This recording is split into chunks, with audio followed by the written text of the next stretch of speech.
I remember being in that room of 500 people, and as that story got into the middle part of it, where the mom was getting very emotional about the story, and you can realize the connections to the previous stories, that room was dead silent. And I was just thinking to myself, like, oh my God, this is working so well. Like, this is exactly why we did this, right? Welcome to The Story Breakdown, a podcast that explores the art and science of documentary storytelling. I'm your host, Ethan Weitz, and I'm excited in this episode to bring you a conversation that I recently had with Brian Artka, who is the owner of Size 43 Films in Milwaukee, Wisconsin. Brian creates really compelling storytelling films for nonprofit organizations, colleges, universities, and local businesses. Brian and I sat down and talked about his approach to storytelling, what makes a good story, how he works with clients to bring their vision to life, to find the good story, and to tell it in a way that people will remember and that also produces results for the clients that he works with. We had a lot of fun with this conversation, and I hope you enjoy. Brian, thank you so much for joining me today. Thank you for having me. I want to actually start with, I'm curious how you found me, really, is what I want to know. I came across your film, John Wants a Bus, for the St. Anne Center. I don't know if that's the technical title, but that's the title that I saw. So this is a film that you made for an intergenerational care facility in Milwaukee. And it really caught my eye as it's a beautiful film. It's almost like a character, study in a way, but it's a really beautiful example of small storytelling where you focus on, you focus down onto one story, and use that as a springboard to tell, the story of a brand, or to, do some sort of fundraising or achieve whatever end the brand has in mind. But you're really focusing, and you're not trying to tell this huge, overarching story, but you're just trying to tell one person's story. And that was something that really stood out to me with that film. So when I saw that, I was like, oh, I need to look into this guy. So I watched some of your other stuff, and I see that as a thread throughout your work, is really that focus on character-driven storytelling. So yeah, that's kind of how I found you. Well, thanks. Yeah, that's exactly what I love doing. I love the entire process from start to finish, trying to find that person to tell a story for, and why they want it, right? For a nonprofit like St. Anne's, it was, hey, we have a gala coming up. We want to share some video. And they've always had video. They've had video in the past, but it's usually talking heads, 3-4 minutes, 5 talking heads. No one really remembers it. So I approached them with what I do. And I said, hey, what if we tell a story about someone who's here, and they're like, hey, we have this thing going on where we're trying to get the nations to get a bus, because some of the clients we have here, they're in wheelchairs. They come here via the vehicle they can through the system they work with to get here. But when they're here, they can't really leave. So we can get a bus that allows handicapped people to be on that bus in the wheelchairs, and they can go to like the zoo or the museum or wherever they want to go. So that was the goal. Like, they had a specific goal to get X amount of dollars to purchase this bus. I'm like, all right, well, let's find the person to tell the story about that. And part of my process is kind of pre-interviewing. So we sat down with like 3-4 people. I asked if I could record it, and we did. Talked for like 30 minutes. Then I went back to the client and said, hey, here's what we have. Here's this potential story. I think this person will be wonderful to tell the story. And John was the one that came out of those conversations, and that's how we told the story. And the results, which we can talk about, were excellent. And it's a story. I approach every single video I do as a story. I learned a process years ago with a company out on the West Coast that I had worked with, and I kind of fell in love with that process, and that's the way I use for everything I do. Because in the end, especially these days, you're going to get good video production, most likely from anybody that actually does it. That if they know what they're doing with the equipment and they can get good images, you're probably going to be okay with most people you go with for that. What's missing, I think, for a lot of those things is the actual story and the purpose of why you're showing these cool visuals. If it's just cool visuals, it's not very memorable. It's cool. Scroll next, let's look at what's next. But if it's a story, especially when you have a captivated audience in a gala, and then you can use it online afterwards, you're going to make people cry, depending on what that story is. And the whole point of that is to make them feel something, right? So I just fell in love with that entire thing, and everything I do is to try to tell a story to allow people to feel something, be it for a nonprofit, be it for a business, even if it's someone just trying to hire the right people for their company. So a little bit of a tangent there, but I'm really passionate about storytelling, so that's why I like to talk about it. Yeah. So I'm curious, let's maybe talk a little bit about your journey with filmmaking and storytelling. When did you get into filmmaking? How did Size 43 Films start? I will try to make it brief, the little history I have. So I grew up in Milwaukee. Out of high school, I was always into computers. I knew them like the back of my hand. I could tear them apart, build them. I mean, I was on the internet when BBS systems were starting up, and you heard the modem sound. I'm not sure if you're familiar with that or not. I'm not sure how old you are, but I'm 45, so I've been around a long time. I'm like the hybrid, internet and not internet. But that's how I started. I was chatting with people online when I was in high school, like in the mid 90s. And this is before the internet was even a giant thing. So I was always into that. Out of high school, I wanted to go into computer programming. But I was always into films, always watched movies with my friends, just loved them. And also video games. And I think the stories that were in video games growing up, like the role-playing games with the deep storytelling, which I really didn't realize until I was older. That's why I'm into what I'm into. But anyway, so I went to college. I went to Twin Cities, U of M, for 1 year. And I went to go for computer programming, and they said, okay, well, we'll put you in the management information systems, which I had no idea what that was. Nobody really knew what the internet was at that time. And I did not do well. I ended up coming home, did not go back up there. So pursued my college degree at UWM here in Milwaukee, which is where I'm currently teaching continuing ed, and got my degree in filmmaking. It started off as computer programming. Then I was actually like in the audio engineering group as the president for a year, because I loved audio and sound editing. Started editing sound on like SoundForge, and then Vegas was the first editing system I had used when Sonic Foundry in Madison, Wisconsin actually owned it. I think Sony then owned it. I don't know who owns it now, but it's still around apparently. And then kind of got a degree in film and video production from UWM. And out of graduating out of that in the early 2000s, did not get a job in there because really if you didn't have a connection, you really had no job. So went back into computers, and then full circle in like 08, 09 when the housing crisis happened, I was actually at a web development job at a software company. And I said, you know what? I'm not feeling working for anybody right now. So I actually got let go and said, now's the perfect time to start to go on my own. And I was always doing side video projects, side web development projects. And that's what my business started as, Size 43. And eventually it turned into, I don't want to code anymore. I don't really like this. I still know how to do it, but I don't want to do it as like a job. I just want to tell stories. And it came back full circle because my last year in college, I had filmed now looking back at it, a really cheesy documentary of like a half-hour long documentary on a Sony Digital 8 Handycam.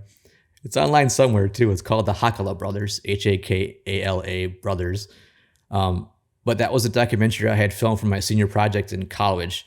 And I actually pitched it to the local Milwaukee PBS station, and they aired it, which is pretty cool. So they aired this half-hour like Digital 8 documentary that was just like me with a short narration, and these two brothers who are long passed away, unfortunately, but it was about them and how they're modern day pioneers up in the middle of nowhere in the Northwoods of Wisconsin, and how they lived off the land. They were, if you didn't know them, they may be scary people, but if you know them, like they were just people, and they were just trying to live the way they lived growing up, and very unique individuals. So long story short, the way I got back into storytelling and kind of my passion and what I love to do with it is because I wanted to film something that felt like how I filmed that. And that was like filming 50, 60 hours of footage, then figuring out how to tell a story. Now I do the opposite, where we're literally doing pre-production and like a blueprint before you actually turn the camera on. But that same feeling, documentary, a story about real people, show people who these people are. And maybe you'll mirror something with them. Maybe you have something in common with them. Maybe, you think they're silly, but you're getting an insight, a deeper look at someone's life, which is the whole point of why I like to tell stories too. Was there like a moment for you that clarified, like, maybe it was like finishing that documentary project or something where you were like, okay, this is cool. This storytelling thing, I think this has legs. This is where I want to go. I remember when I was in college, like I loved watching movies, like anything, any narrative. Real, mostly fake stuff, like every single 80s 90s movie, and some deep, some funny, whatever, all over the board. But when I was doing my own work, especially during college, I didn't want to create fiction films. I still don't want to create fiction films. I want to tell stories about real people from their own words, and edit it in a way that makes sense to show someone. So I think when I was doing the web/video stuff, and this time anything video, when I first started my business, there was a moment where, again, like I said, I just did not want to code anymore. I think that was probably the moment where I had thought back about how I felt when I was filming that Digital 8 documentary up in the Northwoods of Wisconsin. It's like, I want to feel like that. I don't want to code anymore. I don't want to be the person making the template where the content goes into. I want to actually make that content. I want to create stories, because I always love doing that. And when I found this process I had learned from this company out on the West Coast, it like clicked, like, oh my God, I can do this. Like, why am I not doing this? This is what I should use for everything. And that just kind of became my niche. Because obviously it's stories in general. I think that we're thrown around a lot, especially these days, because a story in general is just a retelling of events. It could be like, hey Ethan, I woke up and I had a burrito. That's a story, right? It's not a good story at all. A good story has to have levels of plots and levels of beginning, middle, and end, and like a story arc. And I think there are 1,000 different ways to tell that. And I just fell in love with one of them that I had learned, and I've been using that moving forward. And I think that's what helps just show people stories that I tell. So let's talk a little bit about storytelling theory, or, the principles behind it. When you are approaching a project, you're, approaching a story, what are the elements that you look for to know, okay, this is a powerful story? Like, what is it that makes a good story to you? Oh, that's a deep question. I think what makes a good story is the structure, because, and again, there's thousands of different ways to tell it, and there's many different structures. But in the end, the structure is mostly the same, beginning, middle, and end, with a story arc. Usually a character goes into something changes. The audience watches that journey to see what changes, because otherwise they're not going to want to watch. It's just boring, right? And then in the end, there's like, a crescendo, an answer. And then you leave them with a jab, or leave them with a feeling, leave them with something at the end. And for what I do, and you also, right? Like we're working with clients, so we have to figure out how to take these clients and the people we find to tell their stories and define that story in a way to deliver the purpose of why they want that story, right? We're not doing a fictional show, so we can't really, it's not like a passion project, right? We have to work with clients to figure out what that story is. But again, everybody has their own story. What I find fascinating with story in general, and a good story, when you follow a structure, is the structure is usually always the same. That's the blueprint, right? But I have not, of the hundreds of stories that I have told, no one in the world to me as a human being has the exact same story. We can put that story on a plot point system with a story arc, beginning, middle, and end, but nobody's is the exact same. We all have very, very similar potential stories, but nobody's story is the exact same thing. You have not gone through the same things I have gone through. My wife has not gone through the same things I have gone through. Similarities, yes, but they're all different, which is what I love about storytelling as well. And just being human, right? We're not perfect also. I think what makes a good story is when like, for instance, the quote from Andrew Stanton, right? From Pixar. I'm not sure if you're familiar. You probably are. You're a storyteller too. He always says, like, don't give the audience 4, give them 2 + 2. Let them decide what's going to happen along the way. I can't tell you, especially with some clients who are new to what I do and offer as a video, right? Like a video story. They always try to push, and sometimes we get this even when we do revisions. Hey, we need more about what the company is, or blah, blah, not maybe have this person say more about what this is. And I'm thinking, well, no, my whole intent is to invoke feelings when somebody watches this. If they want facts, you can put some facts in there. Obviously, maybe you have to get the point around. But to me, that should be done in the context of where that video is. Like, if it's a bullet point fact, have it on the website, or you can talk about it after when it's at like a gala or a presentation. Because if you're throwing all these facts and bullet points in a story that you're trying to invoke feelings of the audience for, it's going to dilute it, right? So in my sense, to answer your question, what is a great story is when the audience watches it and they feel something. And let's say a month or 2 down the road, they still remember something from that story they watched. Because, there's all this talk about everybody's attention spans are dwindling and dwindling and dwindling. I was at a story event with Robert McKee in Chicago a few years ago, pre-COVID. And I remember, are you familiar with Rob McKee, the guy who wrote like the storybook? It's like this thick I think I've story. heard of it. Yeah. Yeah.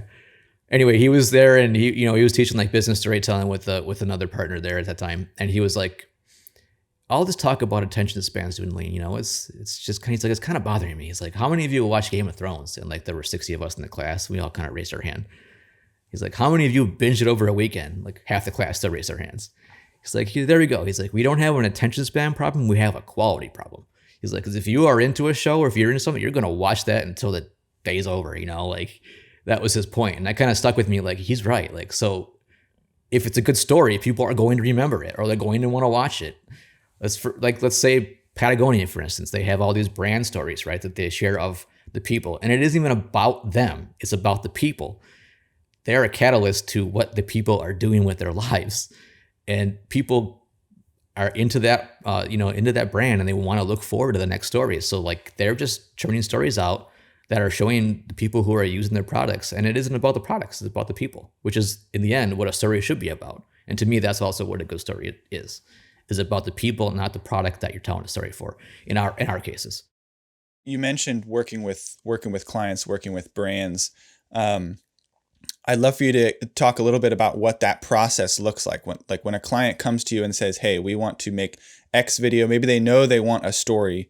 What are the questions, the ideas that sort of bounce around in your mind, and what does that collaborative process look like? When I approach, let's say I'm going to a kickoff meeting, or they haven't even decided, excuse me, to work with me yet. They're kind of like, putting the feelers out to see who they may want to work with and who would work or whatnot. I'll go in and I will pitch my process and say, hey, like I had mentioned before, most video production companies out there will give you awesome visuals these days, because the equipment's there. If you know how to use it, you're going to get some good looking stuff. Obviously, the cinematography is different. That's all individual, in my opinion. So that depends on who you work with or whatnot. But in the end, it's about the story, in my opinion. And this is what we do to get to that point. So I'll go in there and go, hey, we'll find out what your purpose is. Hey, are you trying to get donations? Is it going to be at a gala? Is it going to be on the website? Are you just trying to hire the right employees? What is it? Because there are some clients who I've met with and they're like, I don't know, we just want a video because this person has a video or this company has a video. And I'm like, all right, well, let's define a purpose moving forward. Why do you want that? Right. So I'll pitch the process, and it usually has like 3 milestones where we will like brainstorm some keywords and find that purpose out. And then we search for people who we could potentially tell the story about, for that organization. And we look for, characters that have unique things. They have a desire for something, and they have complexity. And I kind of like do a scale system with that to see who fits what. Like, oh, maybe this person's great, maybe this person's not. And I love this because, in the past, and I think companies still do this, well, they won't even contact the people they may be potentially telling a story for. They'll just show up with a crew of like 3-4 people, and then like go in a room, set their interview up, and have that person sit there, maybe even while they're setting up, which is a horrible idea because that person's not an actor or actress. They're just like, what's going on? Well, I'm freaking out here. You want to make them as comfortable as possible. But anyway, the pre-interview is great because just like we're chatting right now, I can learn your story and I'm sharing my story with you. I'm making a relationship with that potential story or character for the story we're going to tell for that organization before we turn the camera on. So I'm recording a Zoom chat, or I'm recording on my audio device at a coffee shop, and we're just chatting. We're just having a coffee and having a conversation, and I'm asking specific questions to see, okay, what's this person's story? And also, are they into it? Do they want to do this? If you're passionate about something, you're going to talk your head off, even though you could be a shy person. Like, you love what you do, you're going to talk about it, right? Which is what I love doing, talking about storytelling. But literally getting to know that person before you then start a meeting to go film is huge. So doing the pre-interviews lets you go through, let's say, 3, 4, 5 people to see who that story might be good for the organization. And when you decide that, you move to the next level and go, hey, to your client, this is who we think works well. Here's a potential story plot line of that story we could tell for this person, for your organization. What do you guys think? Collaborate with them. When they sign off on that, you set that interview up with that person. You figure out what scenes you're going to have for your B-roll in that storyline, and you go from there. And then what's great about that is the camera isn't even turned on before you have an entire blueprint in front of you of who you're going to film, or first off, the purpose, who you're going to film, and then a pre-storyline built out, and you go into that production with those three things. And then you go into post-production with those three things, and the editing is super fast because you're not trying to figure stuff out. Things change both in production and in post-production, but that's just filmmaking, right? You have to be agile. But you're not literally saying to the client, oh yeah, okay, well you want this filmed? Okay, cool. We'll go film that. We'll go grab 50 hours of footage. This is what's going to cost. And in the end, that you edit it out and show the client, and the client's like, this isn't what we were thinking. What is this? Like, this is not what we were thinking. So if you're on the same page with those three milestones of the purpose, finding that right character, and the actual storyline before you turn the camera on, it's huge because you're not having many revisions. First off, you're on the same page, and they know what they're getting into as far as the project moving forward. It sounds like the majority of what you've been describing outside of, the actual production is almost more of a, like a creative consultant, type service that you're providing. I've been thinking recently about sort of the difference between, being a videographer and being like a creative service provider, where you're providing more than just executing someone else's vision, but you're actually bringing some creative ideas. You're bringing that storytelling emphasis, and you're helping them see, okay, this is what your goal is. Here's how we can accomplish that. Maybe even in a way that's more effective than what the initial idea was. And I'm curious if that's something that, like, when you started out with Size 43 Films and you were doing, you were doing the web development, but also the video production. Did you kind of start out as more of the videographer, and then you sort of made that transition into bringing that storytelling emphasis, or was that something that you had from the beginning? I'm curious kind of how that journey was for you. No, I think what you just said, I did when I went off on my own. Even before I went off on my own, I was still having my web development job. I was doing side video jobs, and it was anything. Oh, you need an event recorded? Sure. You want a wedding? Sure. With no plan or process. I just loved the gear. I loved the filming, right? Like, I loved the video. And that morphed into, because I had a background in filmmaking from the college. And it doesn't, I appreciate and I love that I went there, but honestly, you don't need to. Like, if you follow the right path, you can get into this, obviously, no problem. But I think you have to have a passion for it, excuse me. But anyway, back to your question. Yeah, so I was doing everything. And then, like I said, I had met with this company in the West Coast that like had this process. And I'm like, why am I not doing something like this? And then I work with them, and from there I kind of went on and utilized that process into my own things. And then that's where I ended up with where I am today. And it was a multi-year thing. And the more I did it, the more I tweaked it the way I wanted to, and the more I had gotten used to the changes and just the way, like, where I can do an interview and I know when I'm talking to that person, because I have a plan in my head from previously talking to them, what I need to hit as far as asking them questions. Like, okay, here's the hook I have to ask about. Here's the conflict I have to ask about. Here's when they decide to attack that conflict or solve that problem.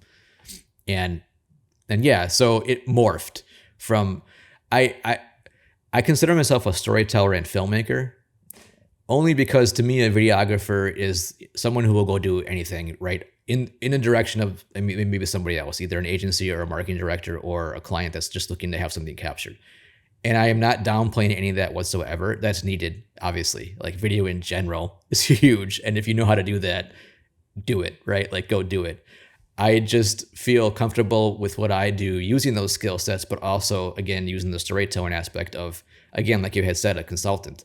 Like, for instance, like the story finding could potentially be its own side gig. Like, all we're doing is going to a client and trying to find the stories that you should tell. And then if they want to continue on to actually craft a film, awesome. But if not, now you've got this potential person to write about even, or to do a quick Instagram video or something, like, here's a story that you should tell. But if you want to craft a really awesome one to grab someone's feelings from an audience, like, we should do this, right? So yeah, like you said, a consultant is kind of like is that route as well. But yeah, I sometimes have clients introduce me as this is the, like, I work with Make-A-Wish, and I've been working with them for many, many years here in Wisconsin. And I've traveled all over the country for them, but also for like Illinois and other Make-A-Wish joints. And sometimes they're like one of my favorite clients, but some of my contacts will introduce me as, hey, this is Brian, our videographer for Make-A-Wish. And my mind's like, no, I'm not a videographer. I'm a filmmaker and a storyteller, but that's just me. Like, I'm not going to like blow up in someone's face if they call me that, but to me, there's a difference. And again, I'm not downplaying that side whatsoever. I think it's just when you stop just worrying about the gear and capturing something in front of you, and you think about the end game and the purpose of what you could do with an actual story to connect with humans, I think there's a difference there in the definitions. So that's how I feel about that. Yeah, and I think even if the client, isn't necessarily able to articulate that difference, there's sort of a competitive edge for you there in terms of like, that's probably why you continue working with them, or that's why you got the job. It's because of that extra storytelling aspect that you bring to it. Even if they still might consider you a videographer, it's like they understand that's the value that you bring over and above just the beautiful visuals. Yeah, I totally agree. And again, like I was saying, like it's just a label in the end, right? Like as long as they understand what they get out of the product that we provide them as a story, right? That's what matters. Yeah. So I hear you, and I completely agree. And they do, right? Otherwise, they wouldn't keep coming back for more stories or whatnot. So that makes sense. So I'm curious. It seems like your typical process is that you're very involved in choosing the story. The client comes and says, "Hey, we want to do this," and you say, "Okay, let's find the story that works." Do you ever find yourself in a situation where a client comes to you and they already have a story or a subject in mind? And maybe that works out, or maybe it creates some issues if it's maybe not the ideal story, but because they kind of had already run with it, you have to go with it. Have you ever run into those sort of situations? Yes, for sure. And ideally, you want to try to find, at least do a couple pre-interviews or whatnot to try to do some story finding to see what characters you have to work with. But there are times where the client says, "Hey, we've got this person. Can we do this?" And I usually say, "Yes, let's do it." And then I'll do a pre-interview and go, "Okay, I'm feeling good about this. Like, and we aren't really trying to find any other options. Let's go forward with this." And those stories may be better than ones that I had done before, or maybe they're just okay, but they work well for the client, and that's okay too, right? Because there are times where I can't use this entire process when I am making a film for somebody, but I use as much as I possibly can to do that, if that makes sense, right? Like, ideally, you want to use every step of the way you can because it's going to get you a better story, and dig as deep as you can with that person to get you a better story. But also, there are times where the client's like, "I'm not sure we should go that route." Like there were maybe some deep conflicts that were like really, really hard, like in the story sense, work out very, very well. But they're like, I don't want to, maybe we don't want to offend these people or this or that. And I'm like, okay, I understand. We'll cut back on that and maybe we'll go this route, right? So that has to be in the back of your mind too, right? Because you're working with the client, right? And in the end, it is servicing that client, and your job is to make them happy. But using as much of the process as you possibly can to do that is what I strive for every time I work with somebody. But yes, to your question, I have people. There are some clients where they have a list. They're like, "Hey, we think this person will be great. We think this person will be great." And then I do follow up, just still using the same process, and we get that pre-interview, and then kind of build a storyline, and we go from there. So yeah, that has happened. What are some of the, if we could sort of dive specifically into that pre-interview process, like what are some of the questions that you're asking when you're looking at, okay, what's the best story to tell here? To me, the biggest one is why, right? Why, and what is it all about for you? And I always, so the first one I always ask is, or the last one I always ask every single person I talk to is, at the end of the day, what is it all about for you, right? And I say, it doesn't have to be related to let's say the XYZ company we're talking about, or XYZ organization, just you in general. What is life about for you, right?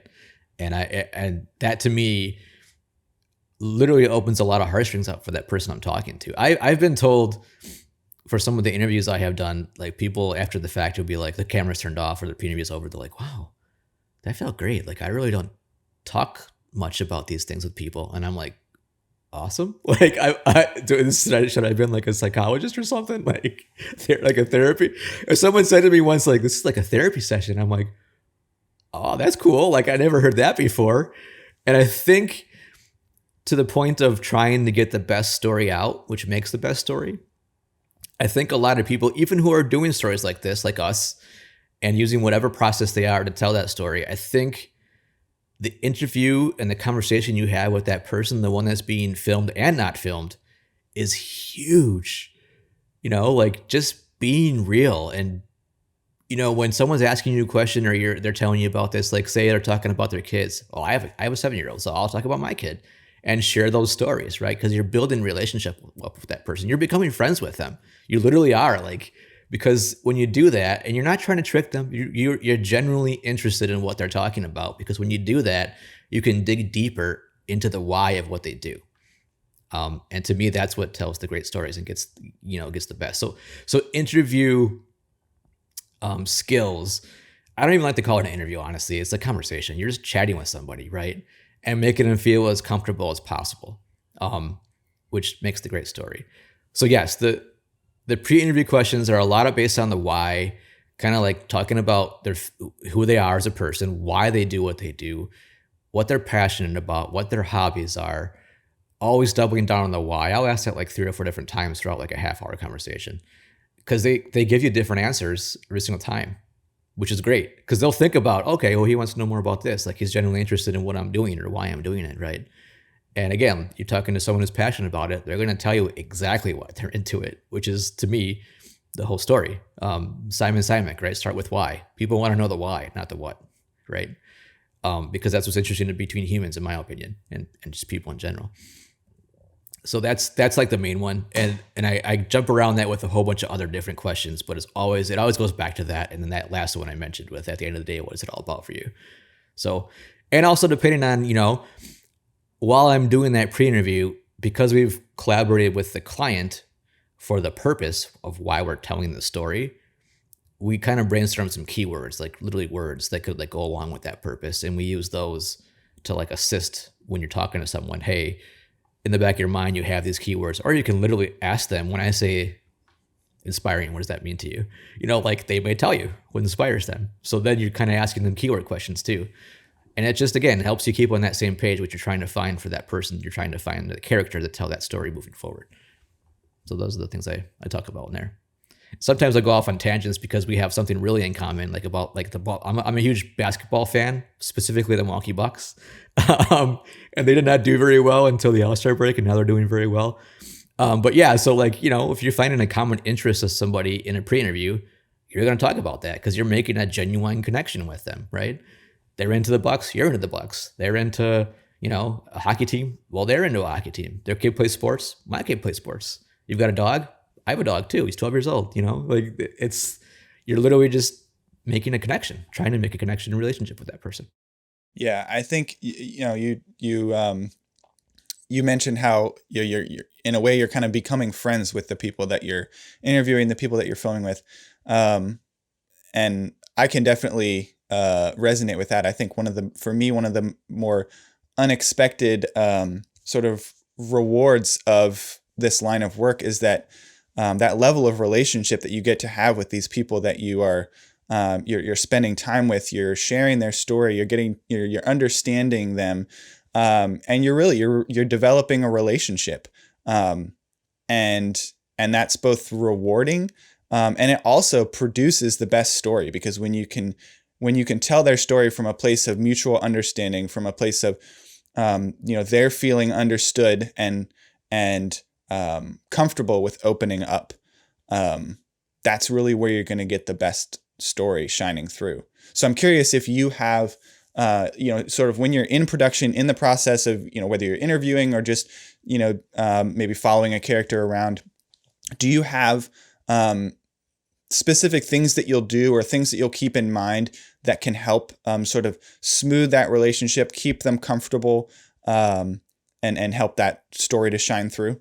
So production wise, this is something that a lot of people maybe not be into, because you always hear filmmaking is a collaborative process, right? Like you have a crew and everybody's doing specific things. But honestly, especially since COVID, I've been solo creating pretty much all my films. Maybe I have somebody help out every once in a while if I had the budget to hire someone, or if I need help because I know I'm going to be going into a situation where I want another camera.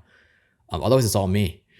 And I think, honestly, when you're working with people who are not actors or actresses, that's huge, because you're you're not filling a room with a ton of lights, a ton of camera gear, a ton of audio gear, and 4 or 5 different people, and a producer, and someone who's actually doing the conversation if it's not you. Like, that scares people. They're not going to want to tell stories about their deep, concerns or conflicts or, themselves, because there's so many people in the room. So I honestly think that the less people, 1, 2, maybe 3, that may be pushing it.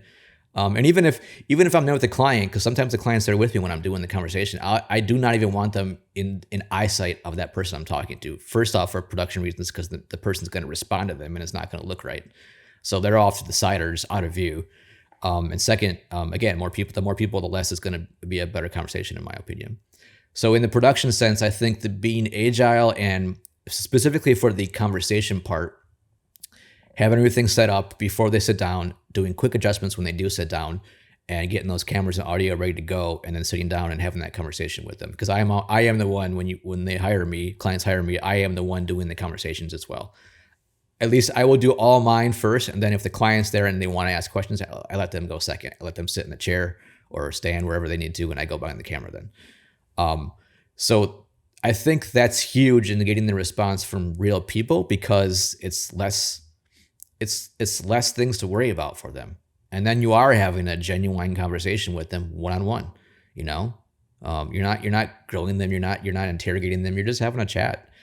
And when I was working with the previous company, when I learned this process, we all worked collaboratively on the team, and we had 4 or 5 people in the room for this one story we were doing. And the director was out there talking to the person. I was camera 2 for this one. And the director came in with the subject. Subject sat down in the chair. Director sat down across from him, and they're just chatting. Our audio guy taps me on the shoulder. I get my camera set. I tap on the main camera's shoulder. He gets his camera set. He taps on the director's shoulder. Director is still just chatting with the subject we're filming. And 45 minutes go by, and the director's like, all right, well, thanks very much for our conversation. I think we're pretty good. And the guy's like, oh, we started? Like, if you can make someone as comfortable as that, that's your goal. Like, they didn't even realize that you were starting, like, cause all this gear's there. And that example obviously involves like 4 crew members and 3 crew members and a director, and then the subject. But like, in my opinion, like, I just like to be as less as possible. And that may, in the production sense, I may suffer sometimes from the visuals based on just me doing the setups or whatnot. But honestly, I think that's part of what I offer as well, right? Like, I'm not offering the $1 million Super Bowl ad production level. It's not me. I'm offering the storytelling with this what am I trying to say? The cinematography is good, but it's not that super high production. Does that make sense? Mm-hmm. Like yeah, totally. When you watch the stories I do, you know what you're getting into, and you're getting a story, and then those visuals that go with it. It isn't like a news footage, right? Like, that's completely different.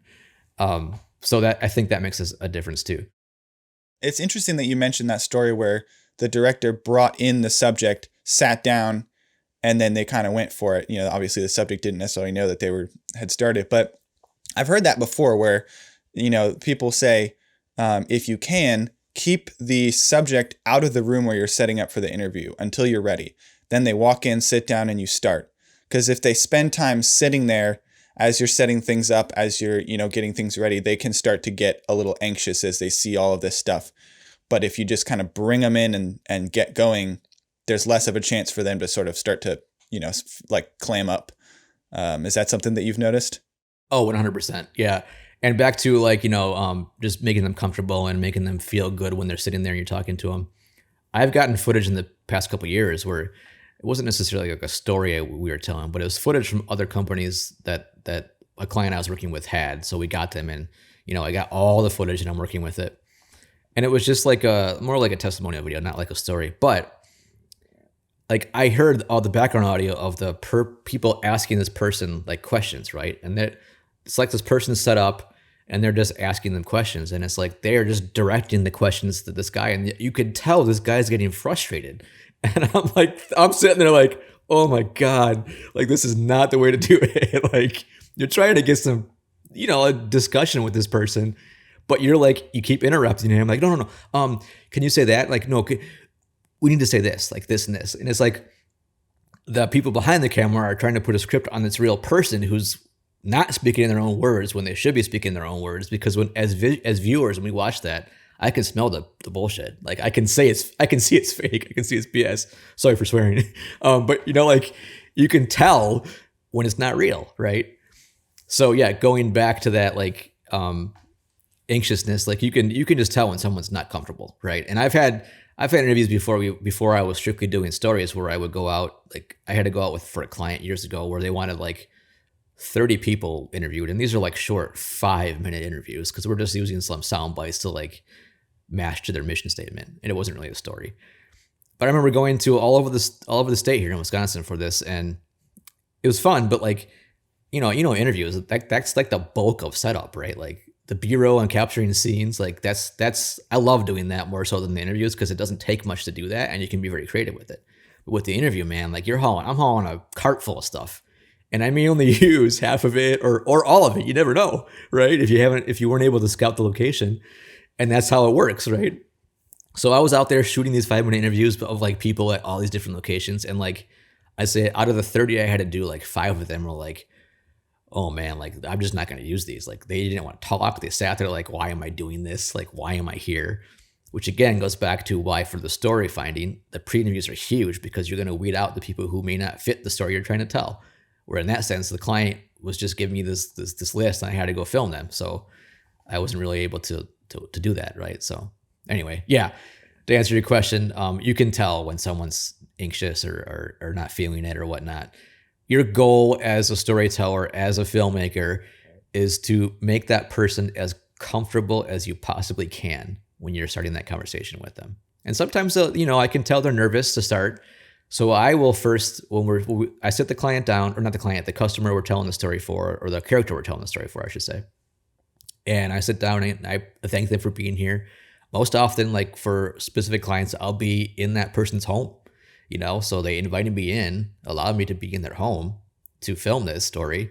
And, I'm just making them comfortable with me being there and whatnot, and thanking them for letting me come to their house and their time and whatnot. And I can tell sometimes their answers may be short or they're still a little nervous. So I will completely go off books and not even get into what I know I need to get for this conversation, for the story, because I want to get them more comfortable. So I'll start talking about what we had in common.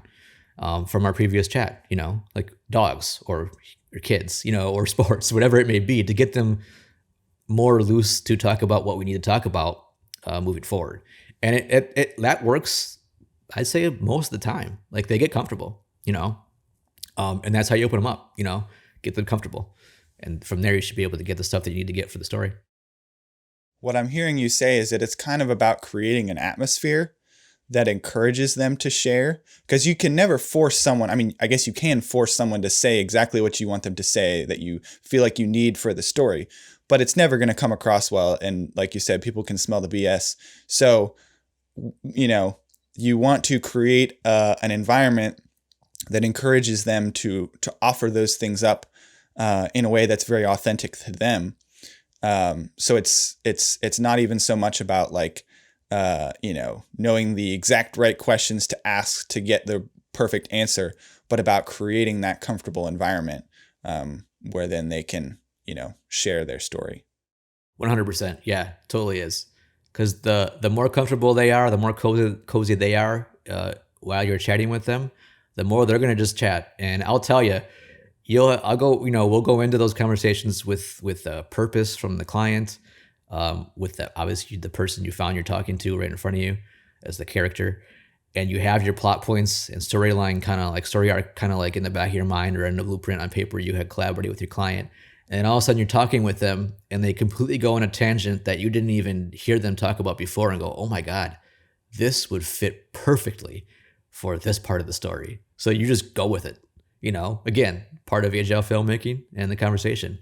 And I love those moments because I'll sit there and I'll like start to bright like a light bulb went off. Like, oh my God, like we didn't talk about this before. What's this now? Like this would be great for this part of the story, and we'll go. Yeah. Yeah, and you start editing in your head. You're like, oh yes, I can take this and put this. Yep, totally. And and just showing that excitement. And again, genuinely sharing your excitement with what they're talking about, right? Because you know that this is going to fit well. And this is why we're here to talk to them. And they know that too, right? It's not like you just showed up at their house and said, hey, we're going to record you. They were contacted first by the client you're working with saying, hey, are you interested in this? Then they chatted with you in a pre-interview. And now you're at the point of where you're chatting with them in person.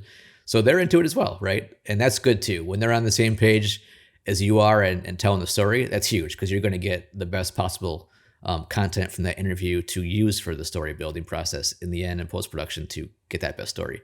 Because you're all on the same page. Like, I'm not going to go to someone's house who doesn't want to be filmed, right? Like, that person is crossed off if that's not an option via the client that you're working with. So let's shift topics a little bit and talk about visuals and kind of capturing B-roll. You mentioned that's something that you really enjoy getting creative with.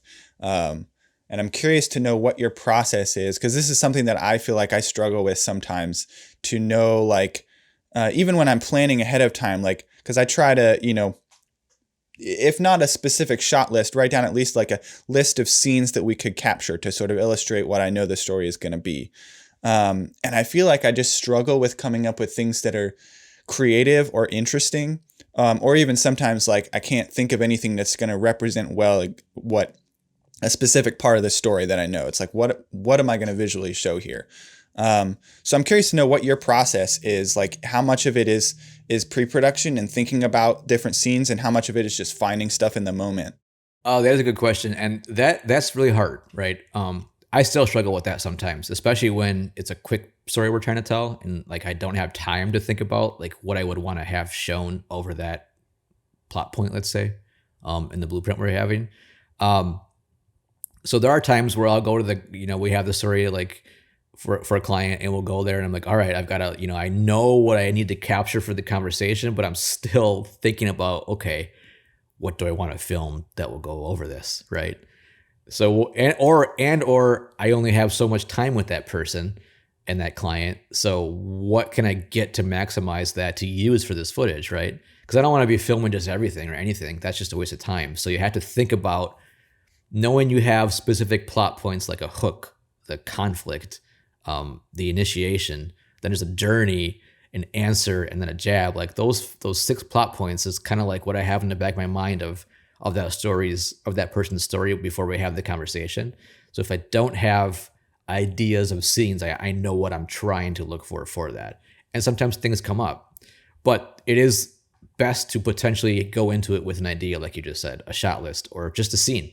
Like, hey, for the hook, I was just editing a story that's going to air on Thursday or Saturday, actually, just to finish editing it. I'm waiting for the client to say, yes, it's good, actually, because it's Friday. but like, like you have the hook where it's like in this specific scene, like I was filming at a school and it was for a construction teacher. And he's talking about how he grew up in an old farmhouse. And that old farmhouse always needed to be repaired or like demolished and we refinished the building or whatnot and like did stuff. So that was his like impetus of how he got into construction or carpentry or just kind of like fixer uppers. So I was only filming. I only had a day to like a half a day to film in his class while his students were there. But I'm like, hey, for this specific hook, I know I'm looking for this. So I found a spot in this room where there was like this awesome natural light coming through the window and I could see like a nice halo backlight of him. And I said, all I want you to do is like organize your tools. So I had him organize the tools that were back there, like crowbars and tape measures and maybe some boards. And I did like I shoot when I'm shooting like that, I know where the light is. I love how this is a tangent, but I love how when a client walks into a room, they're showing when they turn the lights on. I'm like, no, turn them off. I don't want those on.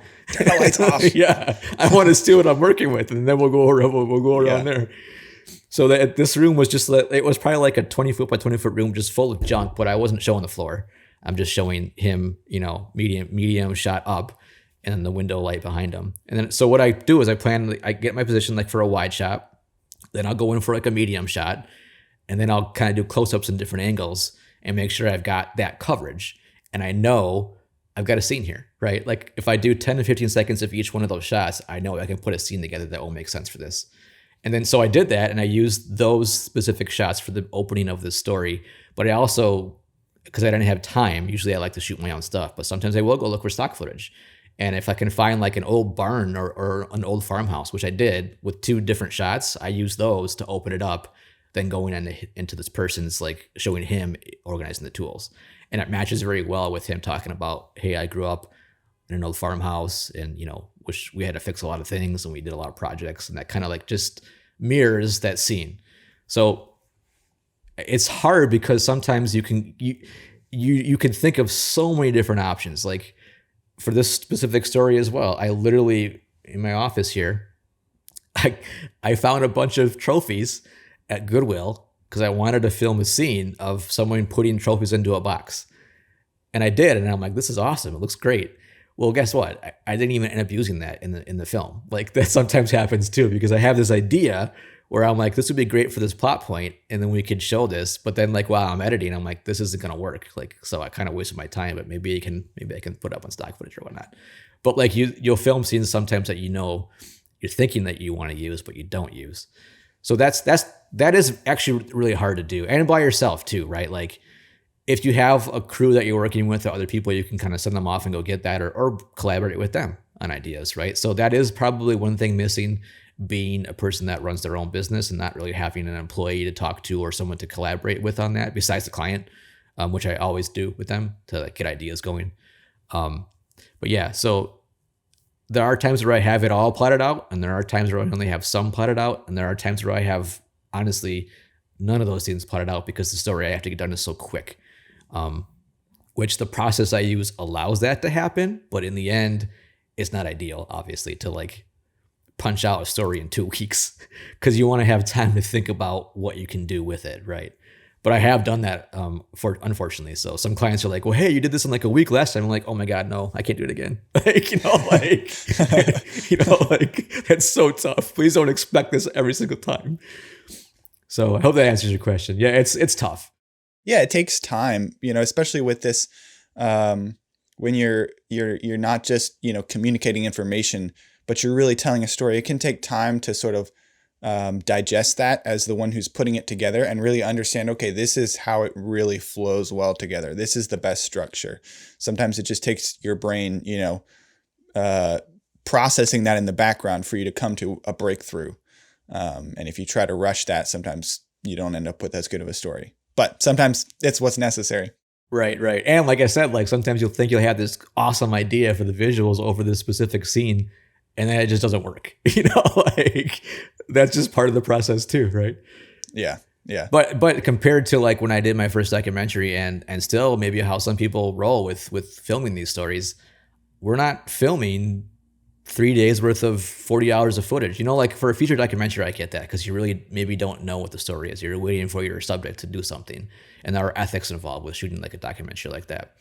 But these stories that I tell are all real responses from the people telling their story. We're just editing it in a way to deliver to the audience, but we're not waiting for certain things to happen. We kind of know going into it what we're trying to get out of it. So it isn't. Yeah, it's a much quicker process, but also you do need time to creatively think about what you're going to do, right? Like you're saying. So I want to go back to the idea of small, focused storytelling, because that's what stood out to me about your work when I first came across it. I see that in a lot of the work that you have on your website. It's usually one character, and it doesn't even usually talk too much about the client or whatever organization it is, but it focuses on the character, and then maybe it uses that as a bridge to bring in some information or some discussion of what it is that the client is doing, the work that they're doing, how they have impacted this person's life, right? It's a lot of impact stories. But you thinking about that, and also how you mentioned, you were doing a video where you were interviewing, short 5-minute interviews with all of these different people, and it really wasn't a story. So I'm curious, like,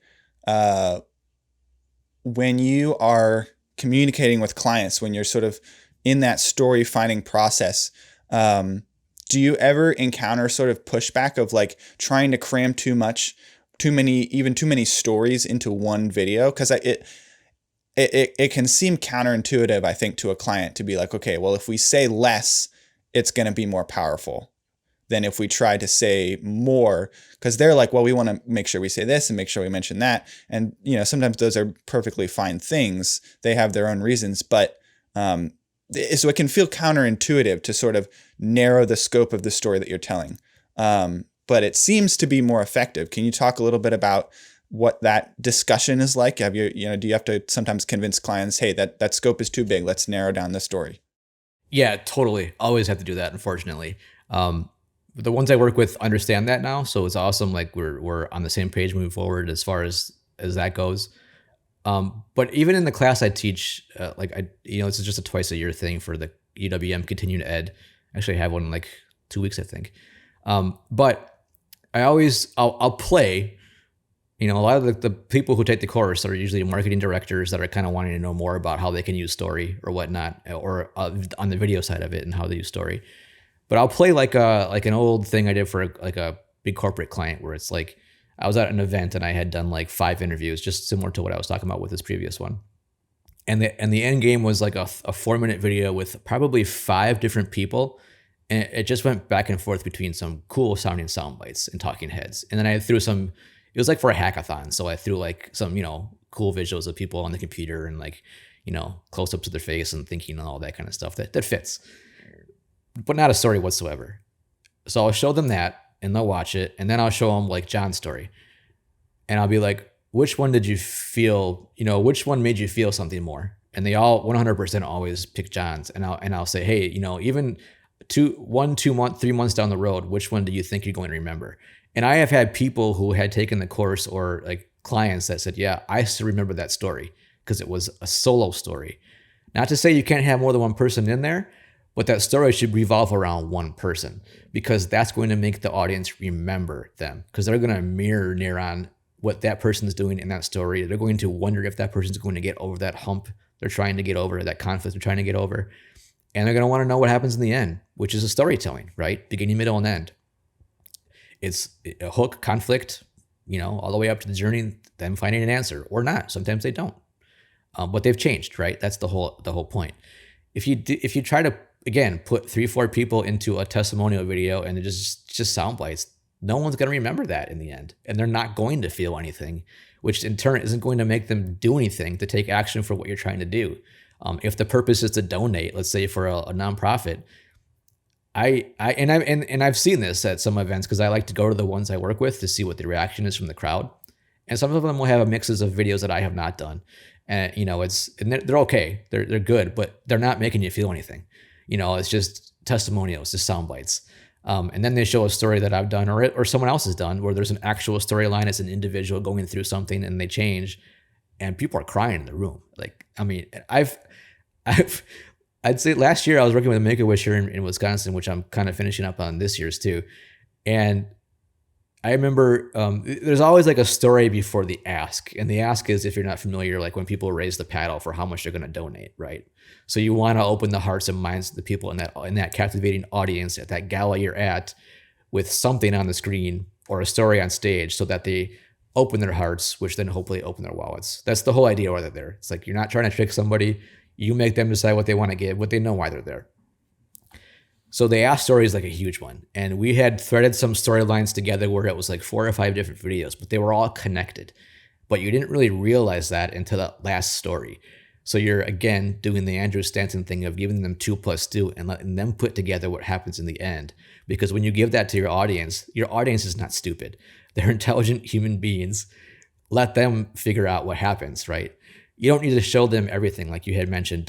You don't need to give them all the facts. They're bright. They can figure it out. So that story plays, and it's just about when people are like eating or whatnot. And I remember being in that room of 500 people, and as that story got into the middle part of it, where the mom was getting very emotional about the story, and you can realize the connections to the previous stories, that room was dead silent.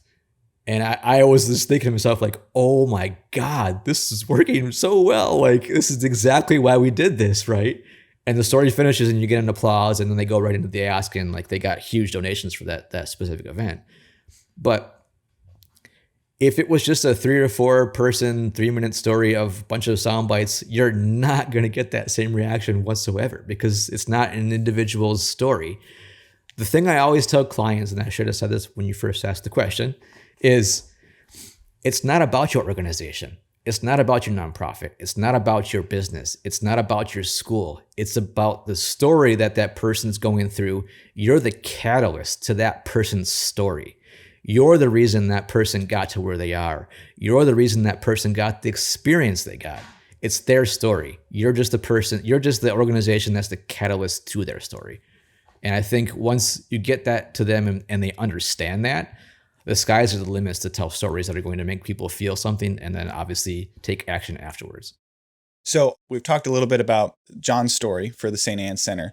And I want you to share the outcome of, that story and what it accomplished. Because that was another thing that struck me when I saw that was like, wow, this really like what you set out to accomplish with that story, you accomplished and more. So tell me about what happened when that story was played. Yeah. So, obviously clients are always worried about ROI, but here's a good one in my opinion. So we did this story, I think it was 2019, just before COVID hit, and it was at a gala of 500-600 people in Milwaukee at the Discovery World. And again, it was specifically a story about trying to get funds to buy a bus for people who can't move around during the day to go visit the zoo or museum or whatnot. So we filmed the story for John, a client approved it, and then it was going to air at this event. Throughout the event, a whole bunch of other videos played. And then this one came up, and it was again right before they asked for donations or whatnot. It played. It got a huge round of applause. A board member came up on the stage and said, "Oh, hold on, guys! Before we finish on with the rest of our chats here and whatnot, I just want to say that I'm sitting here with the man who runs the company who's who makes the buses for that we're looking for," and he said. They just donated the bus. And this happened right after that aired. So I don't know if it was planned or not. Maybe it was, maybe it could have been. I don't know. But like that aired and this person said, well, we're going to donate the bus. So that means they didn't need to get the 30, 40 grand in donations to buy the bus. The bus just got donated. And then after the fact, after the ask happened and the donations came in, they got like 50 or 60 grand more, plus the 30 grand they didn't need to get because the bus was donated. That night because of the story that played before. I can't directly say the story did that, but I can guarantee you it definitely changed some minds to help get the donations in. So yeah, that's like the ROI, and I can tell that for my Make-A-Wish clients as well. Like I've helped them make millions over the past many years at the galas alone, based on the stories that we've told and whatnot. So I think I personally need to do a better job telling this to certain clients and out there publicly too, like, hey, like this can get you this, this is why we do this, right? Because you look at those numbers and you go, all right, for what this costs, it's like minimal to what you can potentially get out of it, if that makes sense. Yeah, I think you're right. And then especially in the nonprofit world, there's a real power to storytelling and what you can accomplish when you tell, meaningful stories that people will remember and that they'll feel something. So cool. Well, this has been such an amazing conversation, Brian. I really appreciate you sharing all this. I feel like we're in very similar worlds, so it's really cool to, get to talk with you. I do have one last question for you. This is more of a personal question. So you teach storytelling, filmmaking at your local college. I don't know, how long have you been doing that?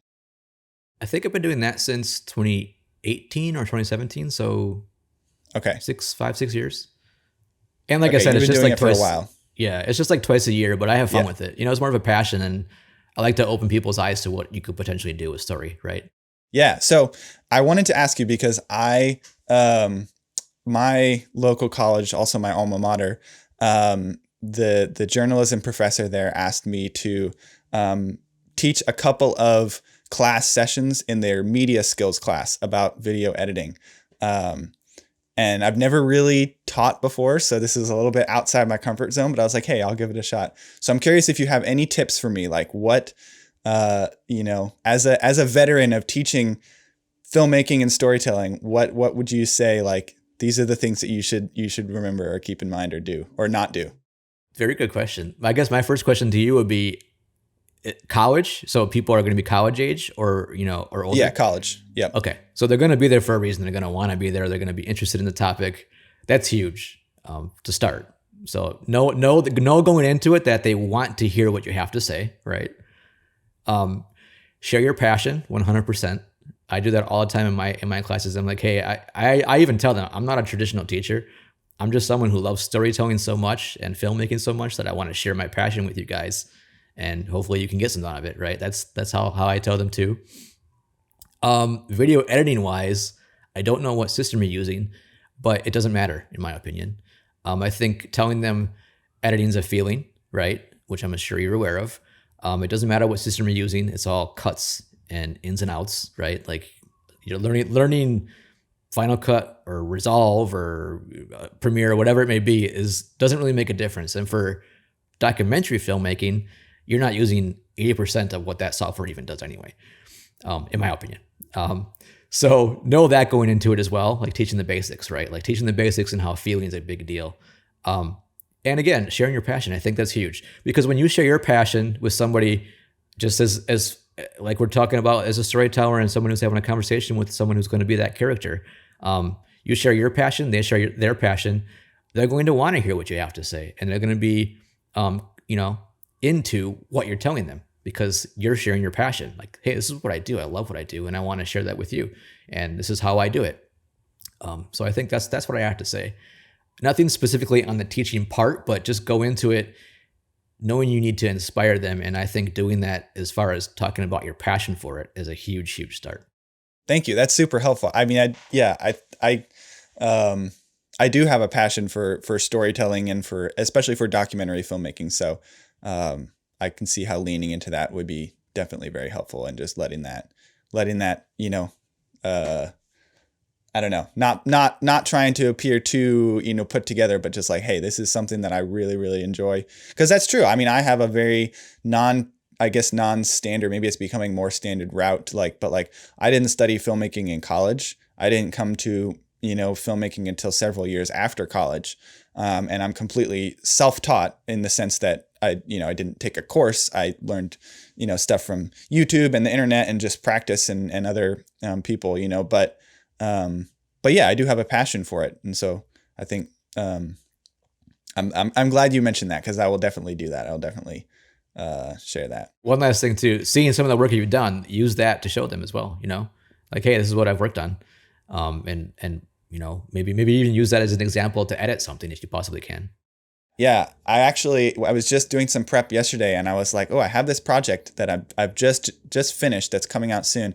I can use that as an illustration to show all of the different techniques that I'm going to, walk them through of like editing. It's like, hey, here's an example of how I did this and when I did it, and that sort of thing. So that's good to get some confirmation that I'm on the right track there. Okay, Brian. Well, where can people follow, or find you to follow your work? I'm all over the social networks. So you can start at size43.com, which is just the website I have all my stories on my business website. And there are links down there to follow that as well. Also, I think I'm Brian Artka on Instagram and Twitter X, whatever it's called now, which I'm usually on there just complaining about the Bucks. I don't really do much work on there, but you can follow me on there as well. I think it's B Artka on there. But yeah, otherwise the website is probably a good start, and you can go from there. So Ethan, I appreciate you having me on. This is very, very fun. I really enjoyed it.